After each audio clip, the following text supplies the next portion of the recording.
welcome back to my YouTube channel Gwdan2 Vlog Video Labwnw nोंथांमोन गावनिबो मोनसे गोदान video बरायनाय थाबाय I hope नोंथांमोना गासिबो मोजाङैनो दं and आं दायो बहा दंफैयो दुब्लि गेजेराव दंफैयो आरोना नै तो नाजारा बहुत मोजां दङ माने नैबे देमसि बागान बैथिं दङ बेसर बागान गोमो नुहुरनाय बेसर तो बहुत बिउटिफुल जाना दं आरोना दुब्लिया ओंखायनो आं दसे बेरायफैबाय फुङावनो तो दिनै आं माने दुब्लि बारियाव इन्ट्र होनाय जाबाय आरोना तो गाज्रि दामोन माने आं दुब्लि बारियाव बेरायनो फैदोंमोन इनिखायनो आं सोमोन्दो इन्ट्रखौ बेयावनो लाबाय आं दिनै माने गहपुराव थांगोन आरोना तो गाइस गहपुराव थांगोन आं भिडिअखौ जोबजासिम नायलांबाय थाबानो जाबाय भिडिअखौ स्किप खालामालासिनो जोबजासिम नायलांदो इन्जय खालामदो आरो मोजां मोनोबा लाइक कमेन्ट शेयार खालामना हो आरो साबस्क्राइब खालामाखैबा साबस्क्राइब खालामनो दाबाव तो होमबा नायलांबाय थादो भिडिअखौ थौदो आं दायो थांदो तो दायो आं ट्रेन स्टेशनाव थांसै 9:29 दं आरोना ट्रेना देखायनायाव एबाव ओमफ्राय दा खैथायाव मोनो ट्रेनाथ' लेट जायो बहुतानो एडभान्सथ' फैखाया नालाय बांसिनानो लेट जायो आरोना तो आं दायो माने स्टेशनसिम थांसै आरोना बाइकजों सासे आंखौ दोनहैगोन तो होमबा नायलांबाय थादो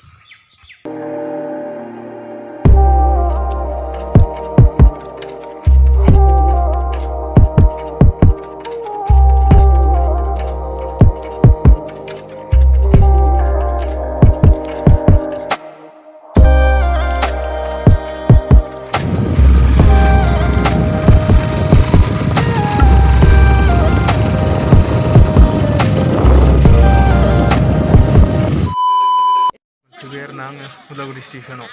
तो दायो ट्रेन नेबाय दं बहुत मानसिफोर दं ट्रेनाव ट्रेन नेग्राफोर बहुत मानसिफोर दं आरोना तो आं दायो ट्रेन नेबाय थानोसै होमबा दा गहपुराव डाइरेक्ट लोगो मोनसिगोन थुदो A few moments later मोनफैदों नै गहपुर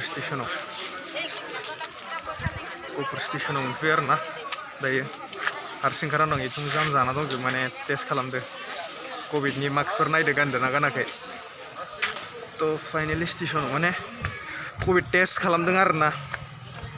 बेलेग बेलेग फैनायखौ टेस्ट खालामबाय ओमफ्राय दायो टेस्ट खालामजाबाय मबाइल नाम्बार होनायाबो गावसोर भुल लिरना लाबाय खोमा आंथ' खोन्थाफिनासै तो दायो थांसै गारि हमनानै अबेथिं गारि मोनो नागिरनोसै आरोना लेट्स सी तो दायो गारि मोनबाय आरोना राजकरनि गारि हमबाय ओमफ्राय राजकर थांसै तो होमबा भिडिअखौ नायलांबाय थादो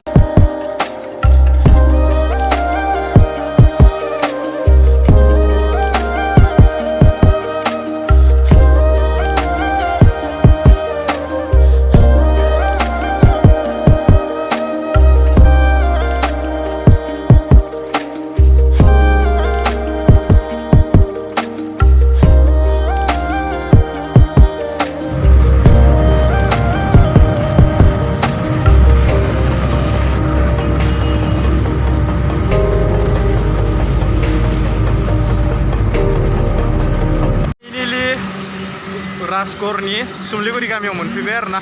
तो नै दायो लामा गैया माने ओंखारबायमोन ससेयाव ओमफ्राय दा ससे थांफिननांगौ जाबाय लामाया बहुत बरिया जाबाय दै गाइस माने बाइक साखावनोफोरा मोजां जागोन दै सानबा माने सिगां जायाखैमोन लामाया ओमफ्राय दा मोजां जाजोब्बाय आरोना आं सिगां फार्स्ट टाइम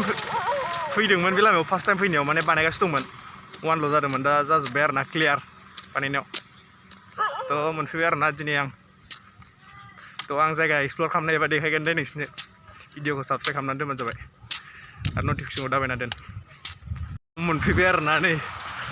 लामाया थाबाय मेन हाइवे बहुत बरिया जाबाय लामाया थांलाय फैलायनि थाखाय इटानगर रड आरोना इयो आं इटानगराव थांनो हायोबा भिडिअ लाबोगोन नोंसिनो तो इटानगर इयो आं थांगोन इटानगराव तो नोंथांमोना नुनो मोनगोन आरोना A few moments later hello नोंथांमोननि सिगाङाव खनसे नुजाफैलायबाय तो लोगोफोर दायो आङो नै गहपुराव फैनानै फार्स्ट टाइम बाइक सालायनो नागिरदों आरोना नै बाइक सालायनोसै दायो ओमफ्राय बे राजकराव बेरायनो नागिरदों आरोना माने राजकरा एसे बेनिफ्राय गोजान जायो माबानिफ्राय आं थानाय जायगानिफ्राय ओमफ्राय दा आं लिंदों आरोना राजकर सकआव बेरायनोथ' होननानै ओमफ्राय दा थांनो नागिरदों आरोना माबायदि तो नोंथांमोननोबो देखायनोसै राजकर सकआ नुबायबा नायदो नुवाखैबा आं देखायनोसै आरोना सक माने बजार ना मा जायोथाय मिथिला आङो दायो तो नैबे जाबाय मेन इटानगर रड आरोना हाइवे मेन हाइवे बियो तो आं सिगां फार्स्ट टाइम फैबा बे लामाया माने क्लियार जायाखैमोन आरोना तो दायो जाजोब्बाय फुल 4 लाइन जाबाय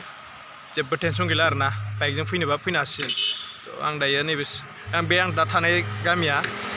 सुलिगुरि होननाय गामि आरोना दा आं जा जायगायाव दंफैयो बेयो थ' आं दायो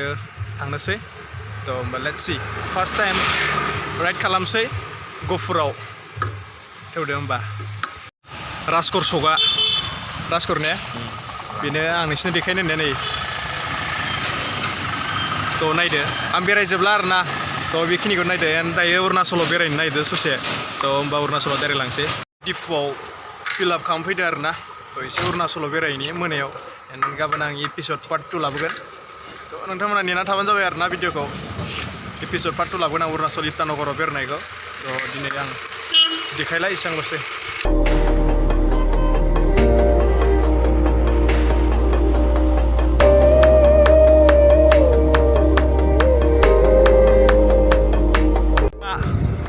बे गोदान हलंगि बानायबाय दं नै अरुणाचल गोलैनाया गोदान पिकनिक स्पट आरोना नैबे नायबा जाबाय नोंथांमोना जाफैनोबो हागोन धेमाजि गगामुगफोरनिया नैबाव अरुणाचलाव मजाखा खिन्थु भिउआ थ' केमेरायाव बारा नुजोबनाय नङा थ' नोंथांमोना खनसे फैनानै नायफैबानो जाबाय आरो थ' नै लामाफ्रा हाजोफोर अरुणाचलाव थांना फैबाय आरोना अरुणाचल थांना फैबाय ओमफ्राय हलंगिसिमल' थांना फैदो आरोना इटानगराव थाङाखै माने इटानगरखौ एसे बन्द' बायदिबो खोनादों जुदि खुलाब्ला गाबोन थांनोसै आरो मोनाबायबो आरोना दा सफैदो नै मोनालायबाय थ' बाइक दोननानै लामायाव दंफैयो आरोना आङो थ' जुदि इटानगरा खुलाबा आं थांनानै देखायनोसै नोंथांमोना आरो भिडिअखौ मोजां मोनदोंबा मिथिखायो बुंबाय थाला आङो थ' होमबा थाबैनो लोगो मोनफिनगोन आरो नेक्स्ट भिडिअ थाबैनो लोगो मोनफिनगोन बाय बाय